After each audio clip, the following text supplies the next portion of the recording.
오랜만입니다. 장관님, 김남국 의원 후임 관련해서 먼저 여쭤볼 건데요. 그러니까 윤정부 실정 덮으려고 좀 의도적으로 흘렸다 이런 입장에 대해서 하시는 분이 김남국 의원님께서 김어준 유튜브 같은 데 나오셔서 계속 제 작품이다 이런 얘기 하시는 거 말씀하시는 거죠. 계속 그러고 계시는데요.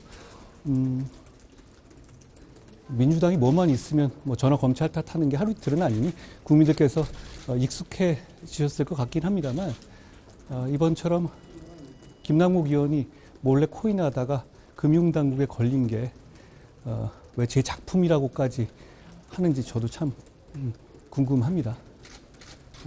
아무리 억지로 연관성을 찾아봐도 김남국 의원이 국회에서 저한테 질의할 때 코인하신 거 말고는 없는 것 같습니다. 그거 가지고 제 작품이라고 하는 건 좀 무리한 얘기 같고요.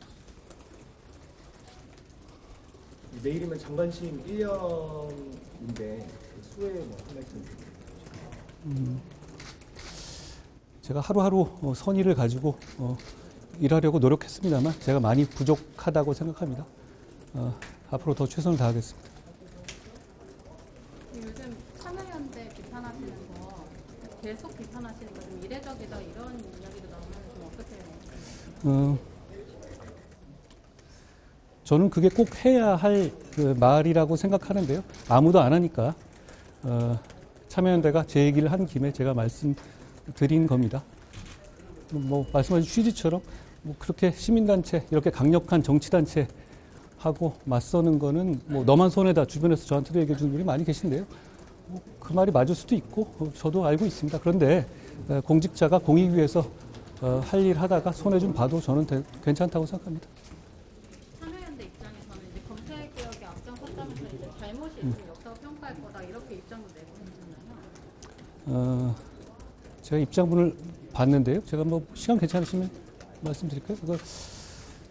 참여연대가 이렇게 얘기했죠. 검찰 개혁을 정권과 관계없이 계속해왔다. 그리고 약자 보호의 주전선수다. 그리고 정부 지원금 안 받았다. 그리고 자기들이 잘못이 있다면 역사가 평가했다. 이런 거죠. 순서대로 말씀드리면 검찰 개혁을 위해서 정권을 막론하고 주장해왔다. 바로 몇 달 전에 참여연대는 검찰의 이재명 구속 시도는 검찰공화국의 현실화다라는 입장을 냈었죠. 그리고 저보고 퇴진하라는 주된 이유가 검수완박의 폐해를 바로잡기 위해서 시행령을 개정한 것이라고 했고요. 그걸 왜 검찰개혁이라고 하는지 저는 이해가 가지 않습니다. 그리고 약자 보호의 주전선수라는 말씀도 드렸는데요. 제가 참여연대가 해온 모든 것을 폄훼하는 건 아닙니다만 명백한 약자인 성폭력 피해자를 공격하는 박원순 전 시장 다큐에 대해서 주변에서 왜 아무 말 안 하냐고 말을 계속해도 빈말이라도 한마디 못하는 게 어떻게 참여연대가 말하는 약자 보호인지 저는 묻고 싶습니다. 정부 지원금 안 받았다?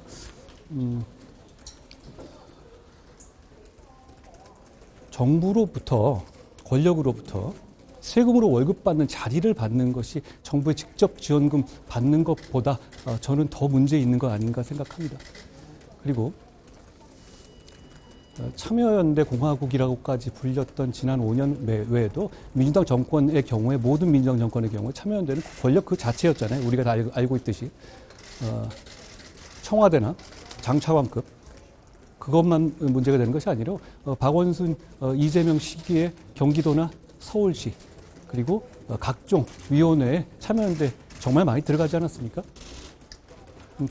그랬기 때문에 이 정치인이나 공직자, 기업인 누구나 참여연대를 두려워하고 참여연대가 문제 있다고 생각하더라도 말을 하지 않았었죠. 그리고 거기에 대해서 그런 위세를 갖고 있는 참여연대에 대해서 기업 명의로나 아니면 개인 명의로 기업으로부터 후원금 받는 거 이건 괜찮습니까? 저는 시민단체가 민주화나 시민 권익 보호를 위해서 굉장히 중요한 역할을 했다고 생각하고요. 그걸 폄훼할 생각은 전혀 없습니다. 다만 시민단체는 NGO라고 하잖아요. Non-Governmental Organization이라고 하죠. 거기에 핵심은 non-governmental, 즉 정부와 선을 긋는 독립성입니다. 그런데 시민단체 이름을 걸고 정부의 권력에 대해서 정치적 지지를 해주는 대가로 권력으로부터 자리를 제공받는다? 그렇게 되면 저는 공익에 도움이 되는 정상적인 시민단체로서 역할을 하기가 어려운 것 아닌가 하는 생각을 하는 겁니다. 그리고 그 참여연대의 잘못에 대해 역사가 평가한다는 말도 했죠. 그래서 제가 이렇게 묻고 싶습니다. 왜 참여연대의 잘못은 역사가 평가하고 다른 사람의 잘못은 참여연대가 평가하려고 하는지 모르겠습니다. 그리고 저에 대해서 퇴진하라는, 저는 그런 주장 자체를 제가 워낙 많이 받으니까 그거 자체 불만인 건 아닌데요. 그러니까 좀 논리를 가지고 얘기해 줘야 된다는 말씀이죠. 참여연대가 저를 퇴진하려는 그 근거로 제시한 게 이거잖아요. 자기 홈피에서 설문조사한 거? 그럼 만약에 어떤 보수단체 홈피에서 참여연대 해산에 대해서 찬반 투표를 하면 거기에 찬성 많이 나오면 참여연대를 해산하라는 주장의 논거가 될 수 있는 건가요? 그렇지 않지 않겠습니까? 저는 좀 상식적인 주장을 해달라는 말씀을 드리는 거고요. 그리고 마지막으로 아까 말씀드렸지만 참여연대가 저를 퇴진하라는 논의가 이런 거잖아요. 검수완박의 폐해, 제가 마약 깡패 잡겠다고 하는 것에 대한 그런 부분에 대해서 문제가 있다 나가라는 건데 저는 국민들께 공감하지 않으실 거라고 생각하고 앞으로도 그걸 더 잘하기 위해서 열심히 노력하겠다는 말씀 드립니다. 취임 1년 소의 연장선 질문인데 출마설 나오고 있는 그 부분에 대해서 계속해서 질문 드리지만 제가 법무장관으로서 이 선의를 가지고 노력하고 있습니다만 아직 많이 부족하다고 생각합니다. 최선을 다해서 법무장관으로서 할 일을 하겠다는 말씀 드립니다. 더 없으시죠? 고맙습니다.